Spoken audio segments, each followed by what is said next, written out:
तत्व चिंतामणि में गीता जी के अनुसार जीवन मुक्त का लक्षण।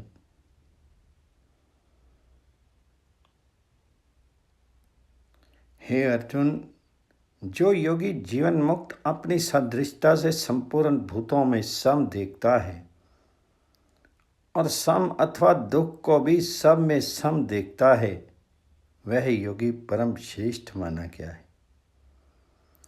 गीता जी के अनुसार जीवन मुक्त वही है जिसका सर्वथा सर्वत्र समभाव है। जहाँ जहाँ पर मुक्त पुरुष का गीता में वर्णन है, वहाँ वहाँ समता का ही उल्लेख पाया जाता है।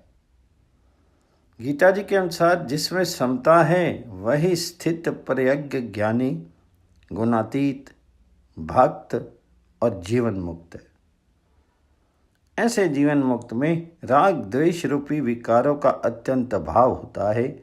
मान अपमान, हानि लाभ, जय पराजय, शत्रु मित्र, निंदा स्तुति आदि समस्त द्वंद्वों में वह समता युक्त रहता है। अनुकूल या प्रतिकूल परिस्थिति उसके हृदय में किसी प्रकार का भी विकार उत्पन्न नहीं कर सकती। किसी भी काल में किसी के साथ किसी प्रकार से भी उसकी साम्य स्थिति में परिवर्तन नहीं होता। निंदा करने वाले के प्रति उसकी द्वेष या वैर बुद्धि और स्तुति करने वाले के प्रति राग या प्रेम बुद्धि नहीं होती। दोनों में समान वृत्ति रहती है। मूढ़ अज्ञानी मनुष्य ही निंदा सुनकर के दुखी और स्तुति सुनकर के सुखी हुआ करते हैं। सात्विक पुरुष निंदा सुनकर के सावधान और स्तुति सुनकर के लज्जित होते हैं, पर जीवन मुक्त का अंतःकरण इन दोनों भावों से शून्य रहता है, क्योंकि उसकी दृष्टि में एक सच्चिदानंद घन परमात्मा के अतिरिक्त अपनी भी भिन्न सत्ता नहीं रहती। तब निंदा स्तुति में उसकी भेद बुद्धि कैसे हो सकती है? ये तो सबको एक परमात्मा का ही स्वरूप समझता है। जिस समय ये पुरुष भूतों के पृथक पृथक भावों को एक परमात्मा के संकल्प के आधार पर स्थित देखता है तथा उस परमात्मा के संकल्प से ही संपूर्ण भूतों का विस्तार देखता है, उस समय वह सच्चिदानंद घन ब्रह्म को ही प्राप्त होता है। इसलिए उसकी बुद्धि में एक परमात्मा के सिवा अन्य कुछ रह ही नहीं जाता। लोक संग्रह और शास्त्र मर्यादा के लिए सबके साथ यथा योग्य बर्ताव करते हुए भी व्यवहार में बड़ी विषमता प्रतीत होने पर भी उसकी सम बुद्धि में कोई अंतर नहीं पड़ता। इसी से भगवान जी ने कहा है, वे ज्ञानी जन विद्या विनय युक्त ब्राह्मण में तथा गौ, हाथी, कुत्ते और चंडाल में भी समभाव से देखने वाले ही होते हैं। इस श्लोक से व्यवहार का भेद स्पष्ट है। यदि केवल मनुष्य की ही बात होती है तो व्यवहार भेद का खंडन भी किसी तरह खींचतान कर किया जा सकता है, परंतु इसमें से ब्राह्मण आदि के साथ कुत्ते आदि पशुओं का भी समावेश है। कोई भी विवेक संपन्न पुरुष इस श्लोक में कथित पांचों प्राणियों के साथ व्यवहार में समता का प्रतिपादन नहीं कर सकता।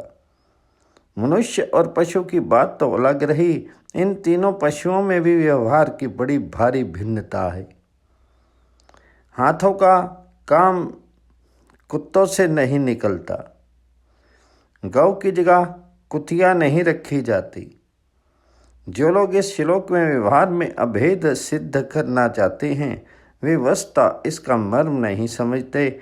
इस श्लोक में तो समदर्शी जीवन मुक्त की आध्यात्मिक स्थिति बतलाने के लिए ऐसे 5 जीवों का उल्लेख किया गया है जिनके व्यवहार में बड़ी भारी भेद है, और इस भेद के रहते भी ज्ञानी सब में उपाधियों के दोष से रहित ब्रह्म को सम देखता है। यद्यपि उसकी दृष्टि में किसी देश, काल, पात्र या पदार्थ की कोई भेद बुद्धि नहीं होती, तथापि वह व्यवहार में शास्त्र की मर्यादा के अनुसार भेद बुद्धि वालों को विपरीत मार्ग से बचाने के लिए आसक्ति रहित होकर के उन्हीं की भांति न्याय युक्त व्यवहार करता है। गीता जी के तीसरे अध्याय में 25-26 श्लोक में, क्योंकि श्रेष्ठ पुरुषों के आदर्श को सामने रखकर ही अन्य लोग व्यवहार किया करते हैं। श्रेष्ठ पुरुष जो जो आचरण करता है, अन्य पुरुष भी उसके ही अनुसार बरतते हैं।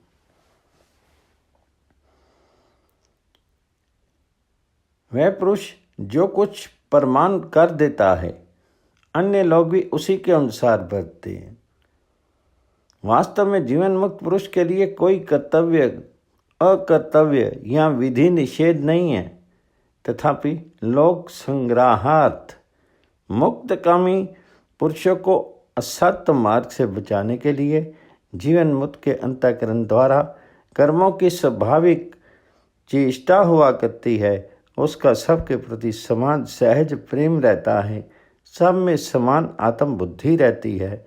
इसी प्रकार समता में स्थित हुए पुरुष जीते हुए ही मुक्त हैं। उनकी स्थिति बतलाते हुए भगवान जी कहते हैं, जो पुरुष प्रिय को अर्थात जिसको लोग प्रिय समझते हैं उसको प्राप्त होकर के हर्षित ना हो, और अप्रिय को अर्थात जिसको लोग अप्रिय कहते हैं उसको प्राप्त होकर के उद्वेगवान ना हो, ऐसी स्थिर बुद्धि संशय रहित ब्रह्मवेता पुरुष सच्चिदानंद घन परमात्मा में एक ही भाव से नित्य स्थित है। सुख दुख अहंता ममता आदि के नाते से भी वह सब में सम बुद्धि रखता है। अज्ञानी का जैसे विशिष्ट शरीर में आत्म भाव है, वैसे ही ज्ञानी का समष्टि रूप समस्त संसार में है। इसका यह अर्थ नहीं है कि उसे दूसरे के दर्द का रूप में ही अनुभव होता है। एक अंगुली के कटने का अनुभव दूसरी अंगुली को नहीं हो सकता, परंतु जैसे दोनों का ही अनुभव आत्मा को होता है, उसी प्रकार ज्ञानी का आत्म रूप से सब में समभाव है। यही ब्राह्मण, चंडाल और गौ आदि, हाथी आदि के बाह्य शरीर, खान पान आदि में समान व्यवहार करने की ही समता का आदर्श समझा जाए तो यह आदर्श तो बहुत सहज में ही हो सकता है। फिर भेद अभेद रहित आचरण करने वाले पशु मात्र को ही जीवन मुक्त समझना चाहिए। आचार हित मनुष्य और पशु तो सबके साथ स्वाभाविक ही ऐसा व्यवहार करते हैं और करना चाहते हैं। कहीं रुकते हैं तो भय से रुकते हैं, पर इस समवर्तन का नाम ज्ञान नहीं है। आजकल कुछ लोग सिद्धांत की दृष्टि से भी समवर्तन के व्यवहार की व्यर्थ चेष्टा करते हैं, परंतु उनमें जीवन मुक्ति के कोई लक्षण नहीं देखे जाते। अतएव गीता जी के समदर्शन को सबके साथ समवर्तन करने का अभिप्राय समझना अर्थ का अनर्थ करना है। ऐसे जीवन मुक्ति तो प्रत्येक मनुष्य सहज में ही प्राप्त कर सकता है। जिस जीवन मुक्ति के शास्त्रों में इतनी महिमा गाई है तथा जिस स्थिति को प्राप्त करना महान कठिन माना जाता है, वह क्या इतने से उच्छृंखल समवर्तन से ही प्राप्त हो जाती है? वास्तव में समदर्शन ही यथार्थ ज्ञान है।